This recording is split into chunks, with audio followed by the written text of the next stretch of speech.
अस्सलाम वालेकुम students. Today is Thursday 21 दिसंबर 2020 और आज का जो हमारा टॉपिक है उसमें हम लोग डिस्कस करेंगे रीड एंड डाटा स्टेटमेंट को। बट क्लास आज के लेक्चर पे मूव करने से पहले एक बार हमारा जो प्रीवियस लेक्चर है उसको डिस्कस कर लेते हैं। प्रीवियस लेक्चर की बात करें तो उसमें हम लोग डिस्कस कर रहे थे logical operator, concatenation operator and assignment operator को। लॉजिकल ऑपरेटर की बात करें तो लॉजिकल ऑपरेटर्स में हम लोगों ने देखा था कि जब हमारे पास जो कंडीशंस है कॉम्प्लेक्स हो जाती हैं, जहाँ पे हमारे पास एक से ज़्यादा एक्सप्रेशंस हम लोग यूज़ करते हैं, तो वहाँ पे लॉजिकल ऑपरेटर्स यूज़ करते हैं। लॉजिकल ऑपरेटर्स हम लोगों ने पढ़े थे, थ्री टाइप्स के होते हैं। मतलब थ्री बेसिक आपके पास लॉजिक ऑपरेटर्स हैं, एंड, और नॉट। एंड ऑपरेटर में हम लोगों ने पढ़ा था कि ये हम लोग वहाँ पे अप्लाई करते हैं जहाँ पे आपके पास जितनी भी गिवन कंडीशंस है ना, सबकी सब अगर ट्रू है, जो गिवन कंडीशन है सबकी सब अगर ट्रू है, तो वहाँ पे हम लोग एंड ऑपरेटर यूज़ करते हैं। और ऑपरेटर हम लोग वहाँ पे यूज़ करते हैं जहाँ पे जो गिवन कंडीशन में से कोई एक भी अगर ट्रू है, कोई एक कंडीशन भी ट्रू है, तो वहाँ पे हम लोग और ऑपरेटर यूज़ करते हैं। इसी तरह नॉट ऑपरेटर जो सा ना, किसी भी कंडीशन को रिवर्स करने के लिए हम लोग यूज़ करते हैं। ठीक है। इसके अलावा हम लोगों ने कंकैटिनेशन ऑपरेटर को डिस्कस किया था। कंकैटिनेशन ऑपरेटर्स में हम लोगों ने देखा था कि जब हमारे पास डिफरेंट स्ट्रिंग्स होती हैं, उन स्ट्रिंग्स को मिलाने के लिए हम लोग क्या करते हैं, ये जो प्लस का साइन है इसको हम लोग बोलते हैं कंकैटिनेशन होता है। क्योंकि स्ट्रिंग्स को ऐड तो किया नहीं जा सकता, ना उनको सब्ट्रैक्ट कर सकते हैं, उनको हम लोग कंपेयर कर सकते हैं या उनको कंकैटिनेट किया जा सकता है।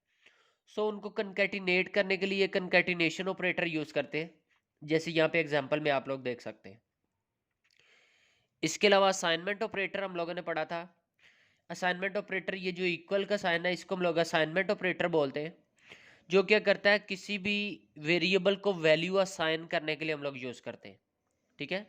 किसी भी वेरिएबल को वैल्यू असाइन करवाने के लिए, और हमेशा क्या होता है, जो आपके पास राइट साइड वाली वैल्यू होती है लेफ्ट साइड वाले वैल्यू में स्टोर हो रही है, जिसका मतलब है ए की वैल्यू 10 ए के अंदर 10 स्टोर हो रहा है। तो इस तरह हम लोग जो है ना इसके लिए असाइनमेंट ऑपरेटर यूज़ करते हैं। उसके बाद हम लोग बात करते हैं रीड एंड डाटा स्टेटमेंट की। देखिए क्लास, हमारे पास जो है ना वेरिएबल्स के अंदर वैल्यू स्टोर करवाने के लिए ना डिफरेंट वेरिएबल्स यूज़ होते हैं। जैसे आपके पास लेट स्टेटमेंट के थ्रू भी हम लोग यूज़ कर सकते हैं, डाटा स्टोर करवा सकते हैं। इसी तरह रीड एंड डाटा स्टेटमेंट के थ्रू भी डाटा वेरिएबल्स में स्टोर करवाते हैं। ठीक है। जैसे यहाँ पे बता भी रहा, this statement is use to store the numeric and string constant. ठीक है। न्यूमेरिक और स्ट्रिंग कांस्टेंट को वेरिएबल के अंदर वैल्यू हम लोग जो है ना स्टोर करवा सकते हैं, जिनको बाद में असेस किसके थ्रू कर सकते हैं, हम लोग रीड स्टेटमेंट के थ्रू। रीड स्टेटमेंट के थ्रू फिर उसको असेस किया जा सकता है। असल में जो सा ना रीड एंड डाटा, ये एक ही प्रोग्राम के अंदर दोनों इकट्ठे यूज होते हैं। ठीक है। ऐसा नहीं है कि जस्ट रीड स्टेटमेंट यूज कर ली, डाटा यूज नहीं हुआ, या जस्ट डाटा स्टेटमेंट यूज कर ली, रीड स्टेटमेंट यूज नहीं की। तो ये दोनों इकट्ठे यूज होते हैं, रीड एंड डाटा स्टेटमेंट को। डाटा स्टेटमेंट के थ्रू हम लोग क्या करते हैं, डाटा प्रोवाइड करते हैं, जबकि रीड स्टेटमेंट के थ्रू उस डाटा को रीड किया जाता है। और जो आपके पास डाटा स्टेटमेंट होती है ना, ये हमेशा लास्ट में आती है, मतलब एंड स्टेटमेंट से पहले जो है ना डाटा स्टेटमेंट को यूज किया जाता है। ठीक है। इसका सिंटैक्स क्या होगा, data coma separated list of constant. आपने डाटा कीवर्ड यूज करना है। डाटा कीवर्ड के बाद हमने क्या करना है, यहाँ पे coma separated list of constant का मतलब है कि यहाँ पे आपने वैल्यूज एंटर करनी है और इनको कोमा से सेपरेट करना है। जैसे यहाँ पे आप देख सकते हैं, ये 10, 20, इसी तरह आप वेरिएबल भी यहाँ पे पास कर सकते हैं। ये स्ट्रिंग टाइप की वैल्यू हम लोगों ने यहाँ पे पास की है। ये दोनों न्यूमेरिक कांस्टेंट है और ये स्ट्रिंग कांस्टेंट। तो स्ट्रिंग टाइप की वैल्यू भी पास की जा सकती है, जबकि न्यूमेरिक वैल्यूज भी हम लोग इसमें पास कर सकते हैं। और स्ट्रिंग, आपको पता है स्ट्रिंग जब भी पास करेंगे इसको हमेशा डबल कोट्स के अंदर पास किया जाता है। ठीक है। इसी तरह ये डाटा स्टेटमेंट के थ्रू हम लोग डाटा देते हैं, जबकि इसको रीड करने के लिए क्या होता है, रीड स्टेटमेंट यूज करते हैं। रीड के थ्रू इनको रीड किया जाता है और डाटा के थ्रू इनको डाटा दिया जाता है। रीड के बाद क्या होता है, वेरिएबल्स होते हैं, जबकि डेटा के बाद हमारे पास वो डेटा या नंबर्स या जो कांस्टेंट है ना वो आते हैं। ठीक है, जैसे यहाँ पे आपको बता रहा है, read this statement reads the value from data statement and assign them to corresponding variables. ठीक है, रीड स्टेटमेंट ने क्या करना है, वैल्यूज को रीड करना है डाटा स्टेटमेंट में। जिस तरह आपके पास रीड स्टेटमेंट में वेरिएबल्स आएंगे ना, उसी के अकॉर्डिंगली वो डाटा स्टेटमेंट्स में से डाटा को रीड करता है।